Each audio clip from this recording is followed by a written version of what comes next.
The Soviet-era MiG-17 fighter platform is perhaps best recognized for its role in the Vietnam War.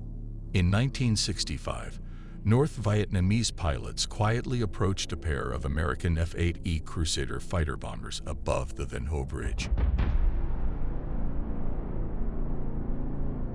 The MiG-17s launched a number of attacks with the 23mm cannons, causing one F-8 to unsteadily veer downward.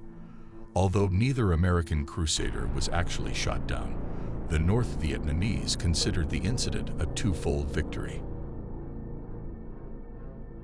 The MiG-17s launched a number of attacks with the 23mm cannons, causing one F-8 to unsteadily veer downward.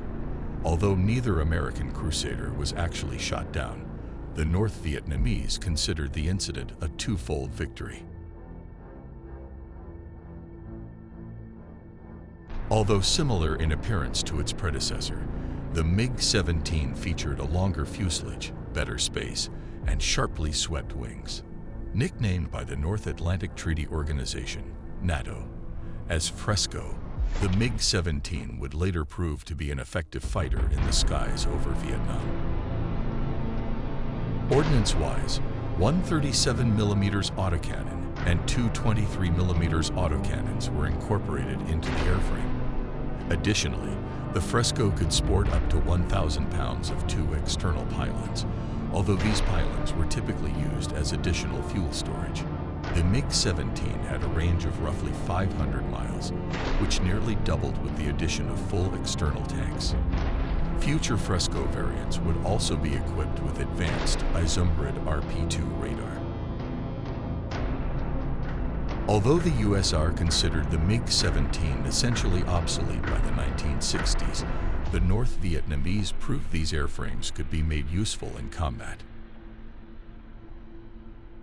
Expert on Soviet aviation Ilya Grinberg told the Smithsonian that the F variant flown by the North Vietnamese was a solid asset. The strength of the MiG-17F was its small size, which made it difficult to visually locate, as well as its ability to launch from primitive airstrips, adding that the North Vietnamese pilots spoke highly of the MiG-17's maneuverability, simplicity of construction, and effectiveness of armament.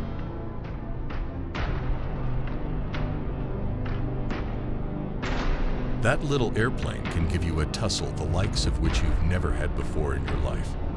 Colonel Robin Olds, Rolling Thunder's most successful fighter pilot, told a study team in 1967, adding their turn radius has to be seen to be believed. It's incredible. The MiG-17s flown in Vietnam sported three 23mm Nudolman Richter cannons and two underwing packs of 55mm air-to-air rockets.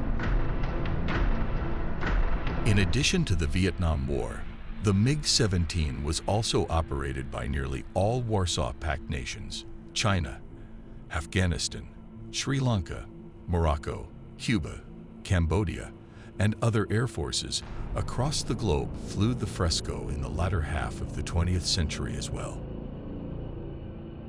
Today, the MiG-17 continues to fly the skies for the DRC, Sudan, North Korea, Madagascar, Guinea, and Mali. Today, a static display is available for viewing at the Museum of Aviation in Georgia, the Museum of Flight in Seattle, and the National Museum of the U.S. Air Force in Ohio.